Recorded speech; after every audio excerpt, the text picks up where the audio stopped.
My family mocked me as a military washout. I stood silently at my brother's promotion ceremony. I'm James Reynolds, I'm 35 years old, and for the better part of my adult life, my own family has introduced me as their son, the military washout. The one who couldn't cut it. The failure.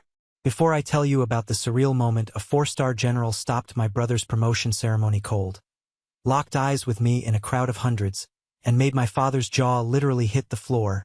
Do me a favor. Let me know where you're watching from in the comments below. It's always good to know who you're talking to on this long road. The air in the Oceana Naval Air Station ballroom was thick with prestige. It was a heavy, suffocating atmosphere that smelled of starched dress uniforms, expensive perfume, old leather, and the kind of quiet, confident power that runs in the blood of multi-generational military families in Virginia Beach. My family, the Reynolds, were practically royalty in this world. And today was the coronation of the new prince, my younger brother, Michael. I stood near the back, a ghost in a gray suit, trying my best to merge with the wallpaper. My suit, which had cost me a week's pay, felt like a cheap costume from a discount store in the sea of immaculate navy and marine dress blues. Every chest seemed to glitter with medals. My mother, Eleanor, had insisted I come. It's a milestone for Michael, James. Just try to look presentable, she'd urged over the phone, her voice carrying that signature, gentle disappointment that always cut deeper and left a more lasting scar than any angry shout ever could. Near the front of the room, my father, retired General Robert Reynolds, a man whose shadow I'd been trying to escape my entire life, was holding court. He was in his element, beaming, clapping other high-ranking officers on the back. His laughter a booming, confident sound that always made me feel about 10 years old again. He was a living legend in this community. 30 years of distinguished service, a chest full of medals for valor, and a reputation that seemed to be carved from granite. Beside him, Michael looked every bit the golden child, the heir apparent. His uniform was flawless, his posture perfect, his smile confident. He was born for this life. It was painfully clear was not. As guests mingled, a friend of my father's, a retired admiral, spotted me. "Robert's other boy," he exclaimed, slapping me on the back a little too hard. "Good to see you. Still doing that computer thing?" He didn't wait for an answer, already turning to greet someone more important. The computer thing. That's what my entire career had been reduced to. Then came my Aunt Carol, my dad's sister, gliding over with a look of profound pity etched onto her face, a look she had perfected over the years. "James, dear," she said, her voice just loud enough for those around us to hear clearly. "So good of you to come out and support your brother. We were all just so worried after, you left the service. It's a hard thing to bounce back from." "I'm doing just fine, Aunt Carol," I said, my voice flat, devoid of the emotion she was hoping to stir. "Of course, you are," she nodded, patting my arm in a gesture that was meant to look comforting but felt deeply condescending. "It's just wonderful that you can be here for Michael's big day, despite everything." I just nodded, my jaw tightening. There was no point in correcting her. In their carefully constructed family narrative, I was the son who couldn't hack it, the one who washed out, the one who now worked some boring, dead-end IT job in a soulless cubicle farm somewhere. It was a simpler, more convenient story for them to swallow than the complex truth. The ceremony was about to begin. The lights dimmed. A respectful hush fell over the room. Michael took his place on the stage, his face a perfect mask of solemn pride. My father sat in the front row, his chest puffed out so far I thought a button might pop off his uniform. And then the presiding officer, the keynote speaker for the day, stepped up to the podium. It was General Mark Sullivan, the 4-star commander of U.S. Cyber Command. A true legend in a world of warfare my father barely understood. He began his opening remarks, his voice calm, measured, and authoritative. He spoke of honor, of duty, and of the changing face of modern conflict. Then he began the promotion citation for Michael. I watched, a ghost at my own family's feast. And then the moment came. As General Sullivan finished pinning the new, gleaming rank on my brother's collar, his eyes began to scan the audience. They swept past the rows of decorated uniforms, past my aunt, past my mother, past my proud father. And then they stopped. They stopped right on me. A flicker of recognition crossed his face, instantly followed by a wide, genuine smile. He ignored everyone else. He stepped away from the podium, his movements crisp and deliberate, and walked to the very edge of the stage. He looked directly at me, and in a voice that carried with absolute clarity across the suddenly silent ballroom, he spoke. "Major Reynolds," he said, his voice sharp and clear as a bell. He gave a clean, respectful nod. "It's an honor to see you here." The silence that followed wasn't just an absence of sound. It was a physical thing, pressed in on my ears, heavy and absolute, sucking the air out of the room. 100 heads, then 200, turned in my direction, a wave of confused faces. I could feel their eyes on me, a burning mixture of curiosity and disbelief. On stage, Michael stood frozen, his moment of glory hijacked, his perfectly composed face now a mask of utter confusion. In the front row, my mother's hand was halfway to her mouth, her eyes wide with shock. And my father looked like he'd been physically struck. He slowly, stiffly, turned in his seat, his neck creaking like a rusty hinge, his face a canvas of raw, unfiltered disbelief. He stared at me as if he'd never seen me before in his life. But to understand the Richter scale shockwave that single sentence sent through my family, you have to understand the house I grew up in. You have to understand what the name Reynolds meant. It wasn't just a name, it was a legacy, a banner of military honor stretching back to my grandfather, who'd stormed beaches in Korea. In our house, there were two paths for a Reynolds man, the path of a warrior or the path of a failure. There was no middle ground, no third option. My earliest memories are of my father's study. It was a forbidden temple, a holy of holies, filled with the scent of old books, leather, and the faint, sweet smell of the cigars he smoked on special occasions. He had maps on the walls with pins marking old campaigns, glass cases with his father's medals, and shelves groaning under the weight of Clausewitz, Sun Tzu, and the unwritten histories of covert wars. While Michael was outside, learning to throw a football with the deadly accuracy my father demanded, I was inside, drawn to the secrets in that room. I remember one Saturday afternoon, I must have been 12. My father was at the base and my mother thought I was in my room reading. I'd snuck into the study and found a folder of declassified mission reports from his old unit in Vietnam. They weren't glorious stories of battlefield heroics. They were puzzles, coded messages from captured enemy combatants, logistical nightmares involving supply routes through the jungle, analyses of enemy communication patterns. My brain lit up like a Christmas tree. It was the most fascinating thing I'd ever seen. For hours, I sat on the floor, cross-legged, poring over the documents. I found a pattern in the coded messages, a simple substitution cipher they were using that had apparently stumped his intelligence officer for weeks. I figured it out. I wrote down the key and started translating a message about a planned ambush. The door creaked open. It was my father, home early. He stood there, a giant in the doorway, his arms crossed, his face a thundercloud. I froze, my heart leaping into my throat, expecting a storm of fury for being in his sacred space. Instead, he just looked down at the mess of papers in my hand, then at my crudely written notes. He let out a short, booming laugh. It wasn't a warm, fatherly laugh. It was dismissive, condescending. "Look at you playing spy," he chuckled, shaking his head. He walked over and picked up my notes, glancing at them for a second before tossing them back on the pile. "This stuff's for real soldiers, James. It's a dangerous game. You should stick to sports. There's no honor in sitting behind a desk, pushing papers." He didn't see a prodigy. He didn't see a mind at work. He saw a boy playing a game. After he left, my mother came in. "James, what are you doing with your father's things?" she'd asked gently. "You know he doesn't like it. Why don't you go outside? It's not healthy to be cooped up with all this dusty old stuff." That was the day the fire was lit inside me. It wasn't about proving him wrong, not yet. It was about proving to myself that what I loved wasn't a game. It was real, Through high school, the gap between Michael and me became a canyon.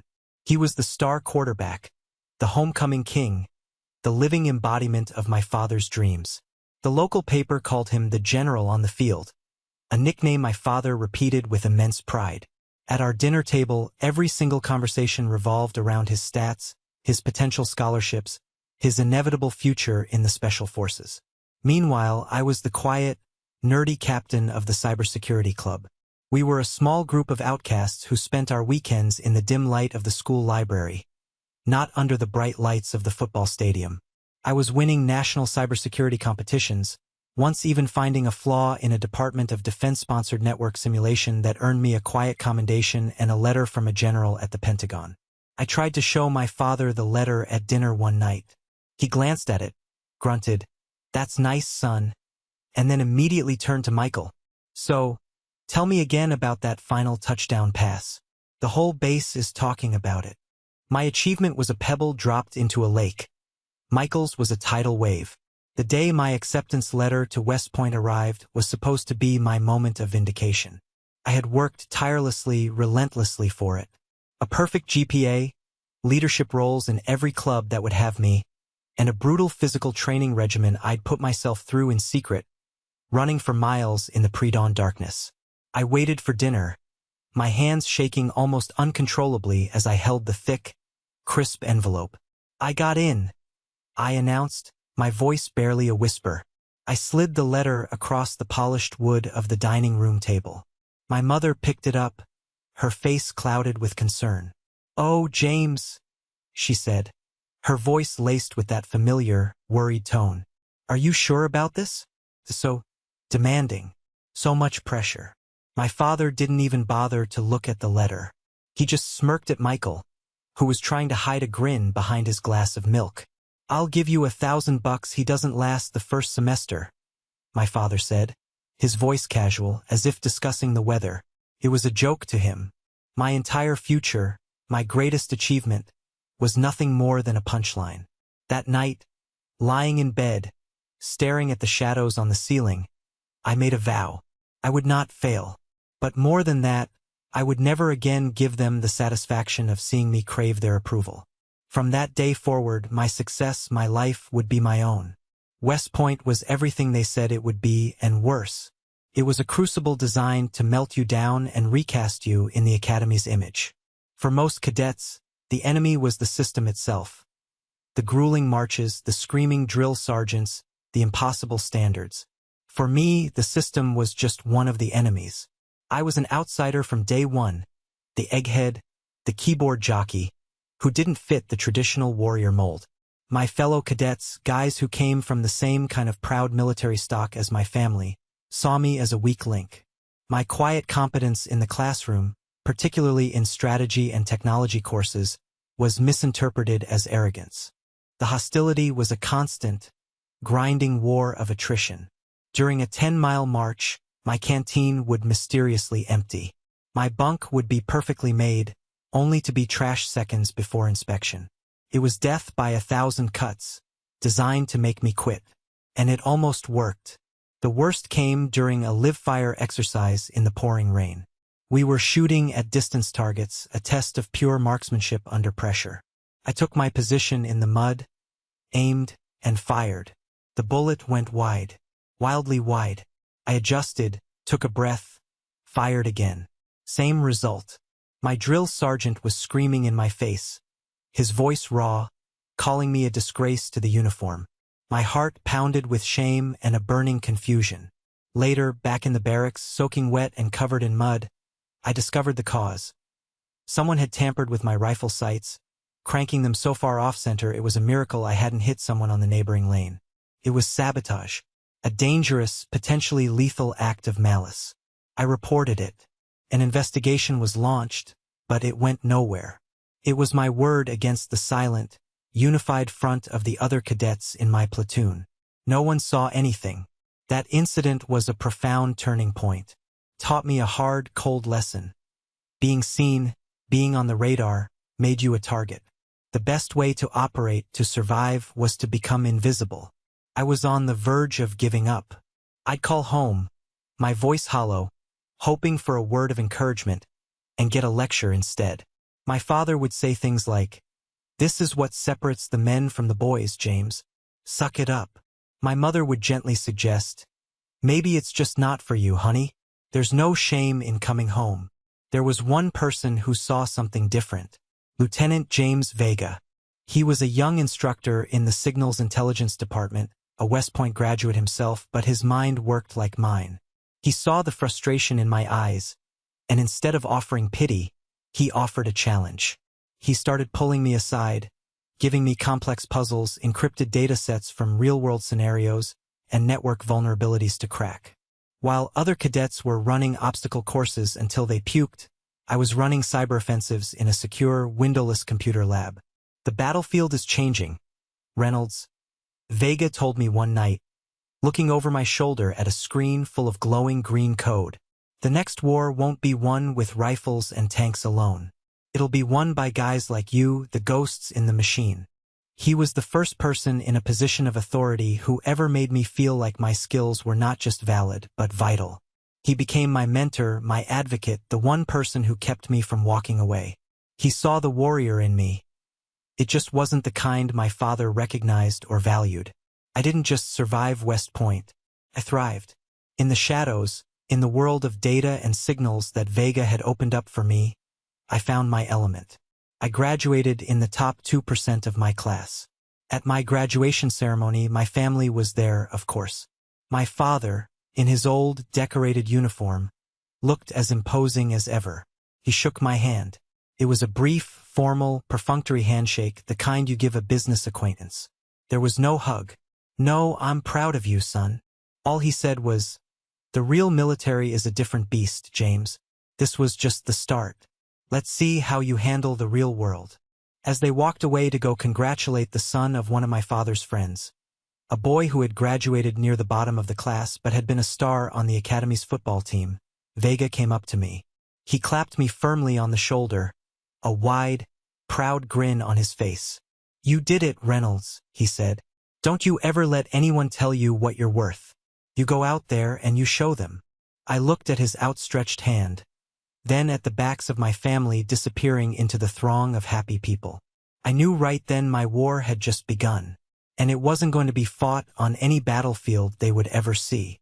The ink on my West Point diploma was barely dry when I got my first real taste of the world Vega had prepared me for.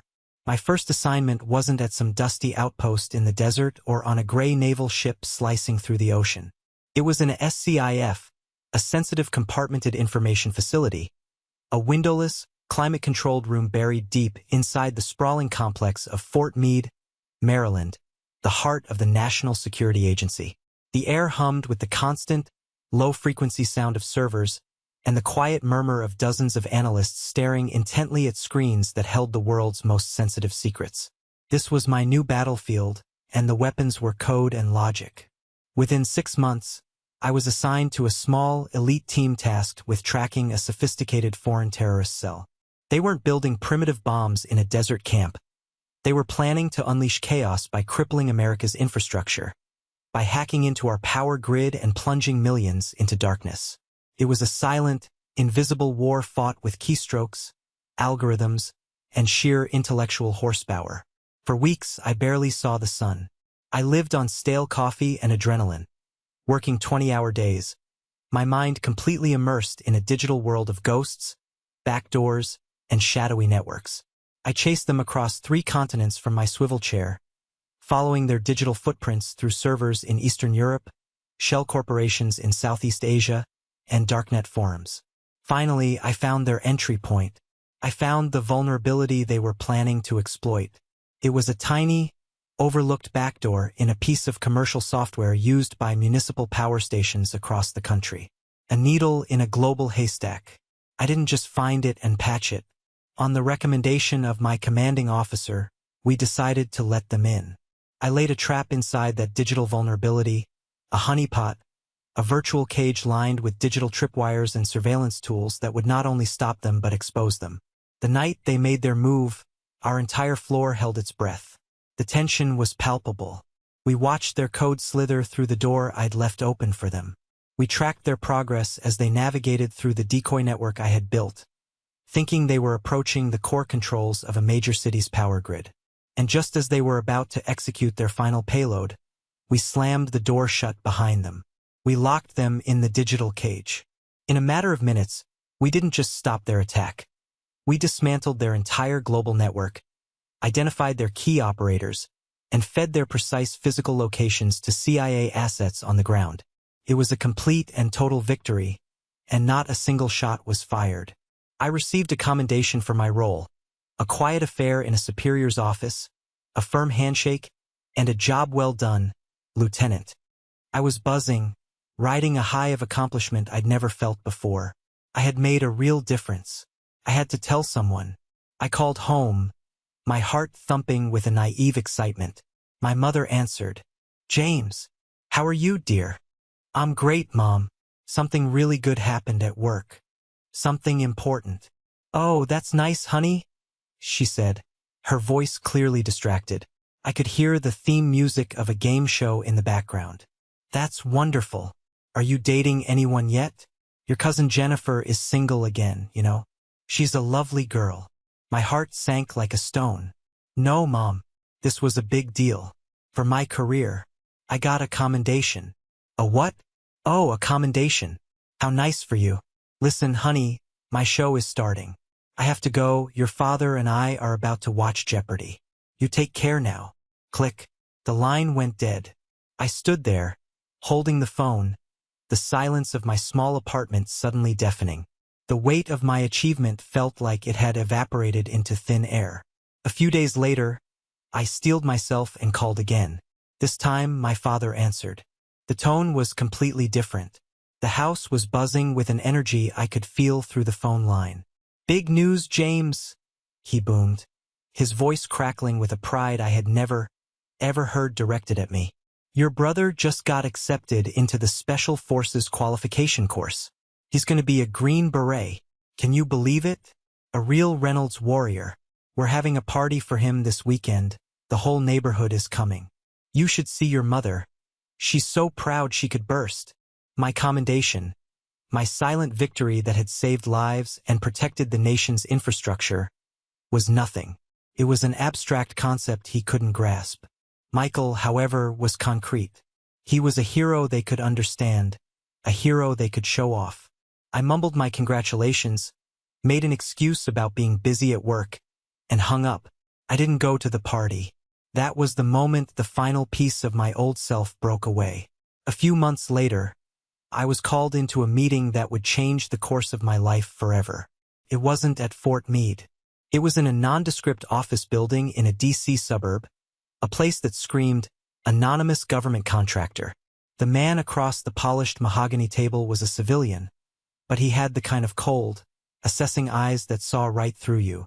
He was from a unit so secret it didn't officially exist. A Black Ops cyber warfare division that answered directly to the highest levels of government. They were ghosts, tasked with the nation's most sensitive and dangerous cyber missions. "Lieutenant Reynolds," he said, his voice a low monotone. He slid a thick, black file across the table. It was my file. All of it. My academic records, my mission reports, even the sealed investigation into the West Point sabotage. "We've been watching you for a long time. Lieutenant, now Captain, Vega recommended you in the highest possible terms. We think you have what it takes. But you have to understand the commitment. If you take this job, James Reynolds, the Army officer, effectively ceases to exist. You'll be honorably discharged and immediately hired as a civilian consultant. You'll have a new cover story, a new life. You won't be able to tell anyone what you do. Not your friends, not your family. No one. For all intents and purposes, you'll be a ghost." I thought about my father's dismissive laugh in his study, my mother's distracted questions about my love life, the jubilant party for Michael. A ghost? I had been a ghost in my own family for years. At least this way, I'd be a ghost with a purpose. "When do I start?" I asked, my voice steady. And just like that, Lieutenant James Reynolds vanished. In his place was James Reynolds, a mid-level IT consultant for a boring government contractor called Syntech Solutions. It was the perfect cover. It was exactly what my family already believed I was. A disappointment working a dead-end desk job. The irony was so thick and bitter I could taste it. My new life was a paradox. By day, I was invisible, a nobody. By night, I was on the front lines of a global shadow war, defending the nation from threats they would never know existed. And in this world of shadows, I met her. Her name was Sarah Davis. Our respective units were tasked to a joint operation in Berlin, hunting a rogue intelligence agent who was selling NATO secrets to the highest bidder. She was CIA. She was sharper than anyone I'd ever met, with a quick, dry wit and eyes that missed nothing. We spent 3 intense weeks working side by side in a cramped, covert apartment overlooking the Spree River, our only communication with the outside world coming through encrypted channels. We never talked about our real lives, our families, or our pasts. We didn't have to. There was an unspoken understanding between us, a shared language of secrecy and sacrifice. One evening, over takeout containers of cold noodles and lukewarm beer, she looked at my laptop screen, which was displaying a complex piece of custom malware I was dissecting.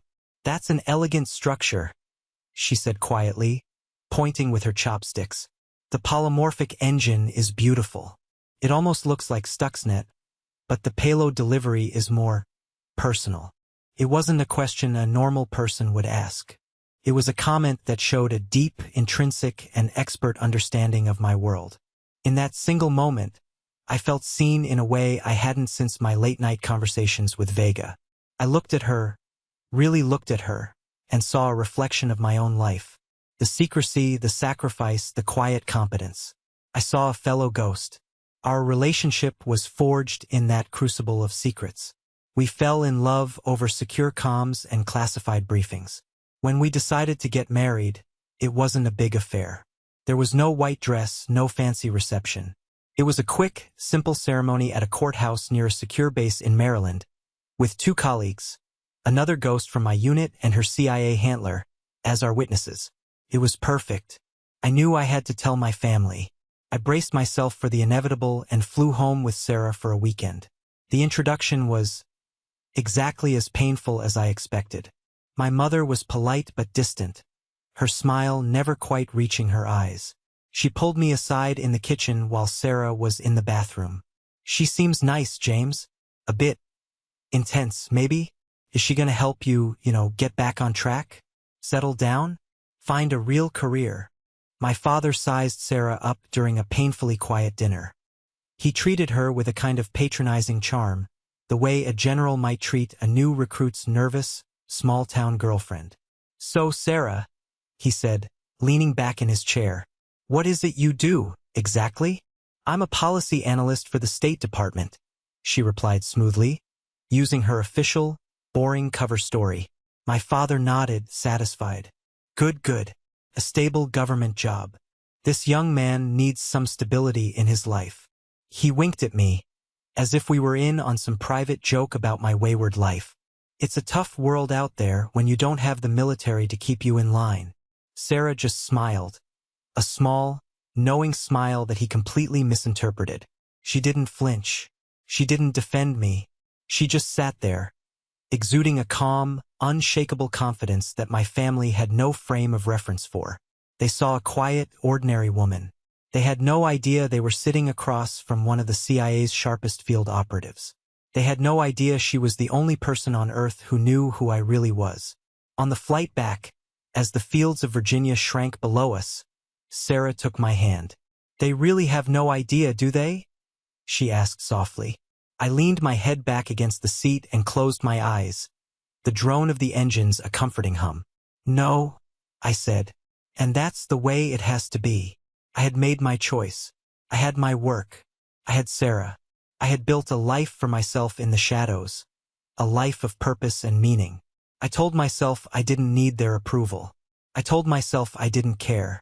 But as the date of my brother's promotion ceremony loomed closer on the calendar, I was forced to admit that was a lie I told myself to survive. Deep down, a small, stubborn part of me, the 12-year-old boy in his father's study, still wanted to be seen. The week leading up to Michael's promotion was a masterclass in the Reynolds family dynamic.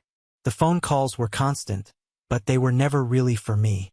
They were logistical check-ins, procedural briefings for a family event, all of them laced with the familiar backhanded comments and unconscious slights that had become the soundtrack of my life. "James, it's your mother," she'd say, her voice bright with an excitement I hadn't heard from her in years. "Now, the ceremony is at 1400 hours. That's 2 p.m. for you civilians. Please try not to be late. You know how important this is to your father. And wear a nice suit, the dark gray one. You know how he feels about appearances." It was always something. A subtle reminder that I was the civilian, the outsider who didn't understand military time, the one who might show up in a wrinkled shirt if not properly managed and supervised. My life was a series of small corrections and gentle nudges back towards a path of acceptability they had laid out for me. As the day grew closer, my own past felt like it was closing in. I'd lie awake at night, the silence of my suburban home a stark contrast to the noise in my head. I'd remember the sting of my father's words in his study, the cold indifference in his eyes at my West Point graduation, the forced smiles and pitying looks at every Thanksgiving dinner. Each memory was a small cut, and now it felt like all the wounds were reopening at once. Was I really going to walk back into the lion's den, just to play the part of the dutiful son one more time? The night before the ceremony, my father called. It was rare for him to call me directly. He usually relayed his orders through my mother. My stomach immediately tightened into a cold, hard knot. "James," he started, his voice a low rumble, no preamble. "Your brother has worked his entire life for this day. This is a big moment for this family, for the Reynolds name. I expect you to be there on time and to act accordingly. That means no strange talk about your computers or your consulting job. Just smile, shake hands, and be proud of your brother. Can you handle that?" "Yes, sir," I said automatically, the words tasting like ash in my mouth. Sir. It was the only way I knew how to talk to him, a relic of a relationship that had never been allowed to evolve beyond recruit and drill sergeant. "Good," he grunted, and the line went dead. I stood in my own living room, a place of peace and security I had carefully built with Sarah, and I felt like a raw recruit getting dressed down in the barracks. Sarah came up behind me and wrapped her arms around my waist, her presence a silent anchor in my internal storm. She didn't have to ask what was wrong. She knew. "You don't have to go, you know," she said quietly into my back. "We could get in the car right now and drive to the mountains. Just us." The offer was tempting, so incredibly tempting, but I shook my head, a deep sigh escaping my lips. "Yes, I do," I said, my voice barely a whisper. "If I don't go, it just proves them right. It makes me the bitter, failed son who couldn't even show up for his own brother's success. It validates their entire story about me. I can't give them that." The day of the ceremony, I put on my best charcoal gray suit. It was a well-made, expensive suit, but as I looked in the mirror, I felt like a fraud. It felt like a costume for a part one no longer wanted to play. Sarah stood in the doorway of our bedroom, already dressed in an elegant but understated blue dress that brought out the color of her eyes. "Are you sure you don't want to wear it?" she asked, her gaze knowing and full of a deep understanding. She meant my uniform, my Air Force dress blues. As part of my deep cover, I was officially transferred from the Army to the Air Force years ago, a bureaucratic sleight of hand to further muddy my trail if anyone from my old life went looking. My rank was Major. The uniform hung in a thick garment bag in the farthest, darkest corner of my closet, pristine and unworn. I shook my head, adjusting my tie. "No, this is Michael's day. I'm just a spectator. Besides," I added with a wry, tired smile, "it's better this way, less complicated." We drove to the base in a tense silence. The pre-ceremony reception was already in full swing when we arrived, a cacophony of self-congratulation and military pride. It was exactly as I'd pictured. A room full of decorated officers, their wives in pearls and cocktail dresses, and my father standing in the middle of it all like a proud old lion, accepting praise on behalf of his prized cub. We hadn't been there for 5 minutes when a Navy captain I vaguely recognized from a Joint Forces briefing a year ago started walking towards me. Panic, cold and sharp, flared in my chest. He was a periphery contact, someone who knew my face and my role, but maybe not the full depth of my cover. "Reynolds, right?" he said, his hand already extended. "You're with Cyber Command. We met at the Pentagon last spring. Hell of a presentation you gave. I think you have me confused with someone else." I cut in quickly, my smile feeling tight and unnatural on my face. "I'm a contractor.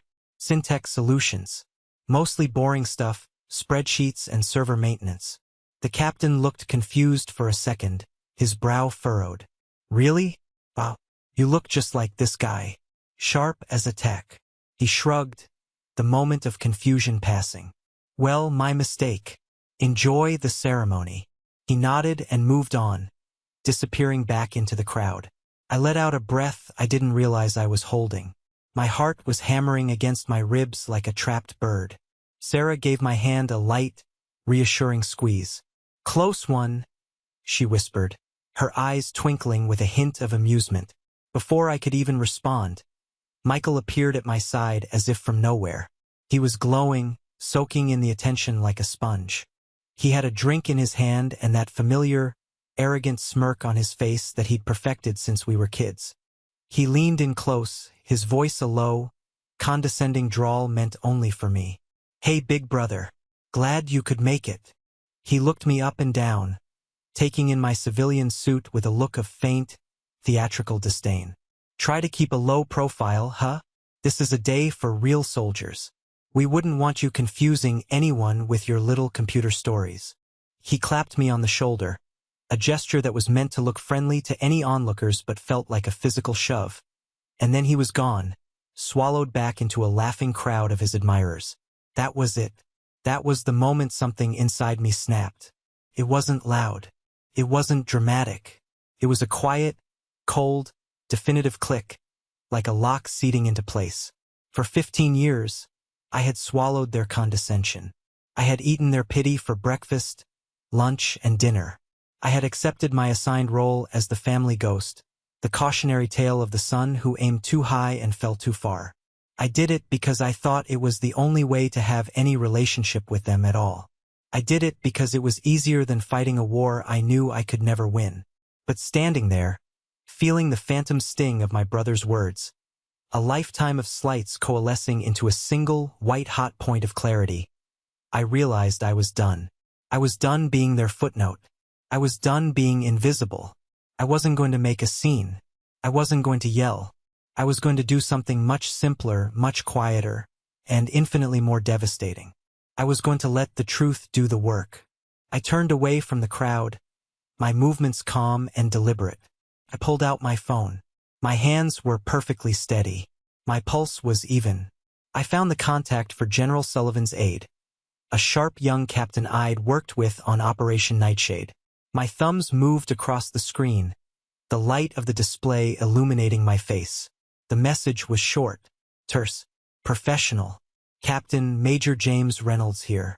Please inform the General I am in attendance, front right section, row 3. Would be an honor to pay my respects when he has a moment. Thank you." I hit send. A strange sense of profound calm washed over me. I had just lit a fuse on a bomb that had been sitting dormant for over a decade. I had no idea how it would play out, what the blast radius would be, but for the first time in a very long time, I felt like I was in control of my own story. I put my phone back in my pocket, took Sarah's hand, and walked towards our assigned seats. The show was about to begin. We found our assigned seats in the third row. They were good seats, close enough to see everything clearly, but not so close as to be part of the inner circle, the family royalty. That honor was reserved for the front row, where my parents and Aunt Carol settled in, my father looking for all the world like a king surveying his court. As he sat down, he glanced back at me, catching my eye. He gave a short, curt nod, a silent, final command. "Good, you're here. Don't mess this up." I just stared back, my face a neutral mask, and watched him turn away, oblivious. The lights in the grand ballroom dimmed. A respectful, anticipatory hush fell over the crowd. The base honor guard marched in with crisp, synchronized precision, flags held high, their shoes clicking on the polished floor. The national anthem played, a powerful, soaring melody that always stirred something deep in me, a sense of duty and belonging that my family could never understand or acknowledge. I stood straight, my eyes forward, a quiet soldier in a civilian disguise, my heart beating a slow, steady rhythm. Thump thump, thump thump. The countdown had begun. The ceremony started. A chaplain gave an invocation. A base commander made a welcoming speech. Then came the part one had been dreading. Michael's commanding officer took the stage and read out his long list of accomplishments, commendations, successful missions, glowing reviews from his superiors. They were impressive, there was no doubt about it. He had faced danger. He had shown courage. He had earned his promotion. I could acknowledge that, even if he couldn't acknowledge my very existence. I watched my father's face as he listened, saw the tears of pride welling in his eyes as he heard the praise being heaped upon his son. The son who had followed dutifully in his footsteps. A pang of the old hurt, the familiar sting of being the other one, the disappointment, shot through me. But this time it was different. It was quickly followed by that cold, unshakable calm. The fuse was lit and burning. General Sullivan, as the highest-ranking officer and the presiding official, stepped forward to do the final honors. He was a man who commanded respect without ever needing to raise his voice. His presence alone was enough. He spoke briefly of Michael's leadership potential, of his bravery, of his commitment to the nation. Then, he invited my mother and father to the stage to pin the new rank insignia, gleaming silver oak leaves, on Michael's uniform collar. It was the picture-perfect military family moment, a tableau of honor and legacy. The proud father, the beaming mother, the heroic son. A Navy photographer's flash popped, capturing the perfect, beautiful lie for posterity. As my mother and father returned to their seats, basking in the reflected glory, General Sullivan stepped back to the podium. This was supposed to be the end. A final round of applause, a hearty congratulations, and then the reception. But it wasn't the end. General Sullivan paused. He didn't dismiss the honor guard. He didn't conclude the ceremony with the customary final words. Instead, his eyes slowly began to scan the crowd, a deliberate, searching look that immediately silenced the rustling and quiet coughing. People sensed a shift in the script, a deviation from the program. His gaze swept over the front row, giving a slight nod to my father, and then moved to the second row. And then it landed, right on me. Our eyes met across the silent room. There was no confusion in his look. There was warmth, genuine respect, and the hint of a conspiratorial smile playing on his lips. He had gotten my message. He stepped away from the podium, his presence so commanding that it seemed to draw all the energy in the room towards him. He walked to the very edge of the stage, his polished black shoes stopping inches from the drop. And then he spoke, his voice not loud, but carrying an authority that cut through the silence like a surgeon's scalpel. Before we conclude, he began, his eyes still fixed on me, a silent signal between two professionals. I want to take a moment of personal privilege to acknowledge another distinguished officer who is here with us today. A confused murmur rippled through the audience. Who was he talking about? All the decorated, high-ranking officers were on the stage or in the front row, weren't they? My father turned around in his seat, a puzzled, slightly irritated look on his face. Who was interrupting his son's moment? My mother followed suit, her expression one of polite confusion. Michael, standing at rigid attention on stage, looked utterly bewildered, his perfect day suddenly taking a strange detour. General Sullivan gave a clean, respectful nod in my direction, a gesture that was impossible for anyone to misinterpret. Major James Reynolds is here with us today. The name just hung there in the air. Major James Reynolds. The three words were a logical impossibility in their world. They didn't compute. It was like he'd said, King James Reynolds or Astronaut James Reynolds. The pieces didn't fit. My father was the first to react. He half rose from his seat, a confused, almost angry look clouding his features. He started to open his mouth, the words, "I think there's been a mistake, General," already forming on his lips. He was ready to correct the four-star general, to explain that his son James was just a civilian and IT guy. But Sullivan, a master of timing and control, gave him no opening. He continued, his voice steady and clear, now addressing the entire room. For those of you who may not know the name, and very few of you would, as his work is by necessity carried out in the shadows, Major Reynolds is one of the quiet heroes of our modern military. He is one of the key architects of our nation's cyber defense strategy. My father froze mid-rise, his mouth agape. The color began to drain from his face. My mother's hand flew to her chest, her knuckles turning white. Sullivan wasn't finished. He brought his gaze back to me, creating a powerful, visible line of respect between the stage and the third row. Major, your leadership on the multinational task force for Operation Nightshade last year was pivotal. It was a textbook execution of offensive and defensive cyber warfare that neutralized a significant and imminent threat to this nation's security without a single casualty. He paused, letting the weight of his words sink into the stunned silence. The entire U.S. Cyber Command, myself included, is in your debt. It wasn't a flowery speech. It was a statement of fact, a professional assessment, delivered by a four-star general in a room full of military elite who understood the coded language. Pivotal, multinational task force, neutralized a significant threat. These were not words used lightly. The officers in the room got it instantly. I could see the understanding dawn on their faces. I saw them turning to each other, whispering my name. High-ranking colonels and captains were giving me small, subtle, deferential nods. They knew what a public commendation from a man like Mark Sullivan meant. It was a bigger honor than the medal Michael now wore on his chest. I didn't move. I just sat there, my face a neutral mask, my back straight, and met the general's gaze.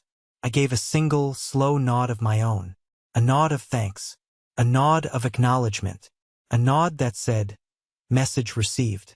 Then, I let my eyes drift to my family. Aunt Carol looked like she'd seen a ghost, her mouth hanging open in a perfect, comical O. Michael, on stage, was pale as a sheet. The smug, golden boy confidence had completely vanished, replaced by a look of stunning, raw disbelief. His perfect day, his moment in the sun, had just been completely and irrevocably eclipsed. My mother was crying, silent tears streaming down her face, dripping onto her silk dress. But her expression wasn't joy.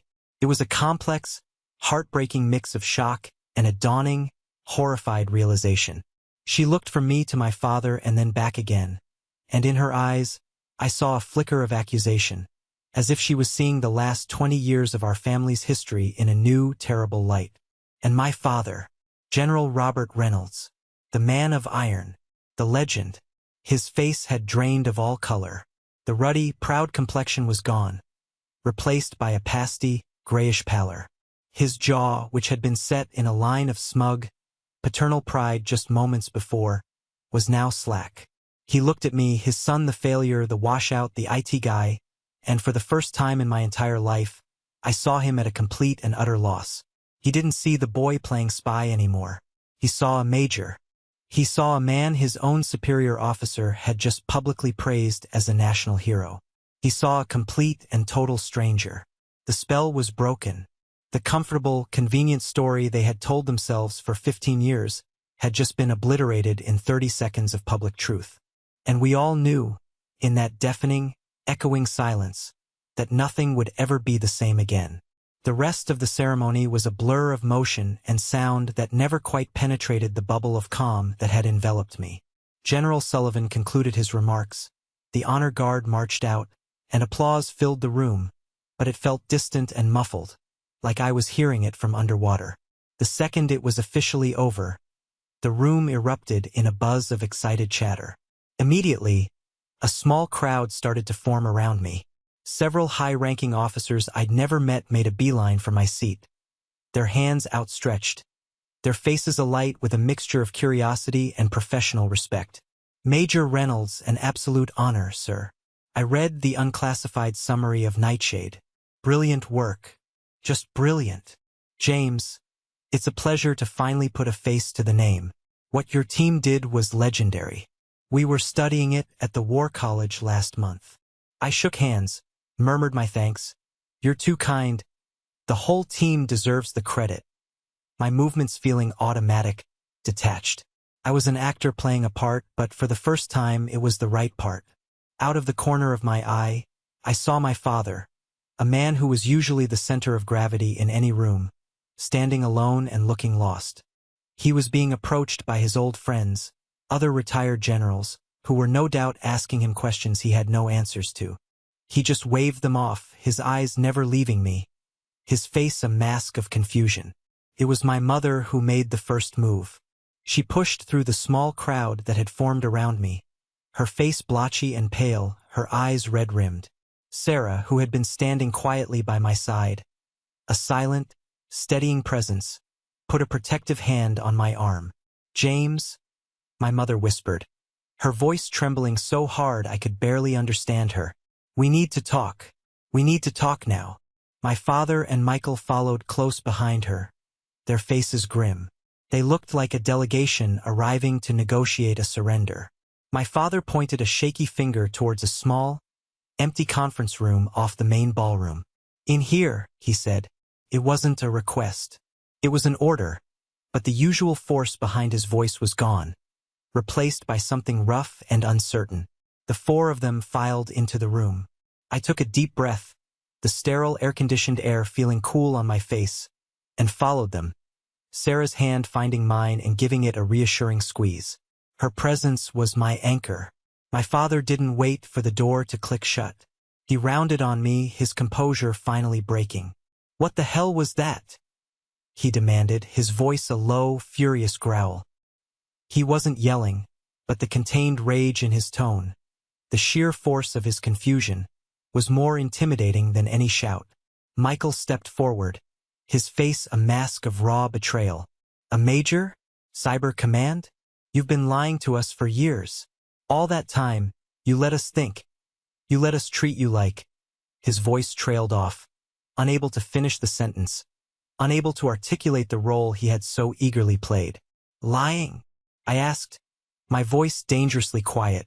The calm was still there, a solid block of ice in my chest. "I didn't lie. I just stopped telling you things you'd already decided you didn't want to hear. There's a difference." I looked straight at my father, my voice even and devoid of the anger he expected. "When I graduated from West Point in the top 2% of my class, you told me the real military would be my limit. When I received my first commendation for stopping a terrorist attack that could have killed thousands, Mom asked me if I was dating anyone. When I tried to tell you about my work, about the things that I was passionate about, you told me honor was earned in the mud, not on a keyboard." I turned my gaze to Michael. "You stood on that stage today, a pinnacle of your career, and just before, you leaned in and told me this day was for real soldiers. You've called me a failure and a washout to my face more times than I can count. Did you think I owed you a detailed report of my life? Did you think you had earned my trust?" The truth of my words, sharp and cold, hung in the air between us. My mother let out a small, choked sob. "But why, James? Why the secrecy? Why couldn't you tell us? We're your family. Are you?" I shot back, the ice in my chest finally starting to crack, a hot wave of long-suppressed emotion rising up. Family is supposed to build you up, not spend 20 years tearing you down. Family is supposed to see you for who you are, not for who they wish you were. You weren't interested in my life. You were only interested in how it measured up to yours. My father took a staggering step forward, his face contorted with a pain I had never seen on him before. I didn't know," he stammered, the words sounding hollow. "No," I said, shaking my head, a final, sad certainty settling over me. "You didn't want to know. It was easier for you to have one perfect soldier and one family failure. Fit the story. It made sense in your world. The problem is, it was never my world." Suddenly, there was a sharp, urgent knock on the conference room door. It opened a crack and a young Air Force aide, a lieutenant, poked his head in. He looked flustered, his eyes wide. "Major Reynolds? Sir, I'm so sorry to interrupt, but General Sullivan needs you immediately." There's a developing situation on the secure line. Duty called. The real world, my world, was intruding. A year ago, I would have shrunk. I would have felt a surge of guilt for having to leave, for causing more family drama. Not anymore. This wasn't an interruption. It was a lifeline. It was a declaration. This was my out. This was my statement. I looked at their stunned, shattered faces. My mother's helpless tears. My brother's dazed confusion. My father's broken pride. I felt a pang of something, but it wasn't pity. It was a profound, cleansing sense of closure. I have to go, I said, my voice firm, clear, and professional. I looked at my father, a major addressing a general, but also a son addressing his father for the last time as a child. This conversation is over. For now. I turned to Sarah, my anchor, my partner. You can stay and explain if you want. Or don't. I left the choice entirely with her. I trusted her judgment completely. Then I turned and walked out of the room without a backward glance. I left them there in the wreckage of the carefully constructed lies they'd built for themselves. As I walked down the long, carpeted hall with the young aide, briefing me in low, urgent tones about the situation, I could feel their eyes on my back. But for the first time in my entire life, I didn't feel their weight. I was free. The ghost had finally stepped into the light, on his own terms. The week that followed was one of deafening, echoing silence. The developing situation had been real, a sudden and aggressive escalation in cyber chatter from a rival state that required my team's immediate and undivided attention. For 3 days straight, I was completely submerged in my work, the familiar world of encrypted data streams, firewall defenses, and strategic countermoves, a welcome, logical refuge from the emotional chaos I had left behind. I didn't call them. They didn't call me. It was a standoff, a silent Cold War. Sarah later told me she had stayed in that conference room for another 10 minutes after I left. She hadn't tried to explain or defend me. She had simply answered their few stammered, disbelieving questions with calm, factual, and heavily redacted answers before politely excusing herself. She didn't offer me any more details, and I didn't ask for them. The ball was in their court. I had already made my play. A full week after the ceremony, my phone buzzed on my desk. The caller ID read, MOM. My heart gave a familiar lurch, but this time it was different. It wasn't dread. It was nothing, just a clinical curiosity. James, she said when I answered. Her voice was small and hesitant, stripped of its usual cheerful authority.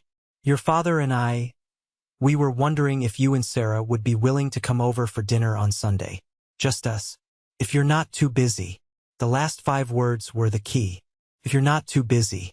It wasn't a demand. It wasn't a summons for a lecture. It was a request, a concession. That alone was a monumental shift in our tectonic plates. I'll talk to Sarah, I said, keeping my voice neutral. I'll call you back. That Sunday, as we walked up the familiar flagstone path to the front door of the house I grew up in, the whole world felt slightly off-kilter. The house itself seemed different, smaller, less intimidating. When my father opened the door, he wasn't the booming, confident general I had always known. He looked older, tired. The iron certainty in his eyes had been replaced by a hesitant, searching uncertainty. He looked at me, then at Sarah, and managed a tight, nervous smile. Dinner was one of the most painfully awkward meals of my life. The air was thick with unspoken words, decades of resentment and misunderstanding hanging between us like a thick fog. My mother kept putting food on my plate, a nervous, fluttering habit I hadn't seen in years. Finally, after the clinking of silverware had become unbearable, my father cleared his throat. He put his fork and knife down with a deliberate, final click and looked at me across the polished table. James, he began, his voice raspy with an emotion he clearly struggled to control. I have been a fool. He looked down at his large, weathered hands, then forced himself to look back up at me. His eyes, the same eyes that had dismissed me for a lifetime, were glistening with unshed tears. I spent so long trying to forge you into a reflection of me, of what I thought a Reynolds man should be, that I never stopped to see the man you were actually becoming. A better man. A different kind of warrior. I measured you with my ruler, son. And I was wrong. I am so profoundly sorry. The word sorry seemed to be physically painful for him to say, like pulling shrapnel from an old wound. But he said it, and I knew he meant it. My mother reached out and put her hand on his, silent tears now tracking freely down her cheeks. We are so incredibly proud of you, James, she whispered, her voice choked. We didn't know how to be. You were speaking a language we refused to learn. It wasn't a magic fix. It wasn't an instant absolution that wiped the slate clean. It was a crack in the fortress wall, a first painful step on a long, uncharted road. I found myself talking, and for the first time they found themselves listening. I told them not about the classified missions, not about the secrets, but about the passion I had for the work, the intellectual challenge of the puzzle, the deep, abiding satisfaction of protecting people from the shadows, the feeling of serving the country in a way that was uniquely my own. They listened. For the first time in my life, they truly listened, without judgment, without interruption. Their faces filled with a dawning understanding. The months that followed were a slow, awkward dance of rebuilding. The dynamic had been shattered and was now being painstakingly reassembled into something new, something healthier. They started asking questions. Real questions. They treated Sarah not as my quiet accessory, but as an equal, a formidable woman in her own right. Her quiet intelligence was no longer intimidating to them. It was intriguing. One Saturday afternoon, a few months later, there was a knock on our apartment door. I opened it to find Michael standing there. He was alone, and not in uniform, just wearing jeans and a t-shirt. He looked awkward, profoundly out of place. "Hey," he said, shifting his weight from one foot to the other, avoiding my eyes. Can I come in for a minute?" He wasn't there for a grand, dramatic apology. He was there, surprisingly, to ask for my help. His Special Forces unit was dealing with a new kind of enemy drone technology that was vulnerable to sophisticated signal jamming, and he couldn't get a straight answer from his regular tech support. He remembered what General Sullivan had said about me, and in an act of desperation and newfound respect, he had come to me. For over an hour, we sat at my dining room table, me on my laptop, him leaning over my shoulder, pointing at schematics on his tablet. I showed him the vulnerabilities in their communication protocols, explained the concepts of encrypted frequencies and GPS spoofing. I was teaching him, and he was listening, his brow furrowed in intense concentration. A student in a subject he never knew existed. "Man, I don't get how your brain does this," he finally said, shaking his head in genuine, unforced admiration. This is a whole other level of warfare." He leaned back in his chair and finally looked at me, his eyes holding a humility I had never seen in him before. "You know," he said quietly, his voice low, "all those years, I think I was so hard on you because I was terrified. I saw how Dad was with you, how nothing you ever did was good enough for him because it wasn't his way. I knew I could never be the smartest kid in the room, especially with you around. So I just focused on being the toughest, the best soldier.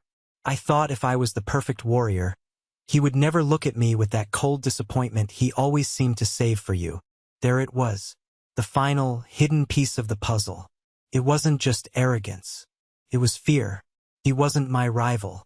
He was another victim of the same impossible standards, just reacting in the opposite way. "He's proud of you, Michael," I said, and for the first time I meant it. "Yeah," he replied, a sad, knowing smile on his face. "But he respects you." 6 months after the ceremony that had changed everything, I was awarded the Defense Meritorious Service Medal for my cumulative work in the Black Ops unit. It was a formal ceremony in a secure, windowless auditorium in a government building in D.C. On a whim, I invited my family, not knowing if they would come, or even if they'd be allowed in. They did. They all came.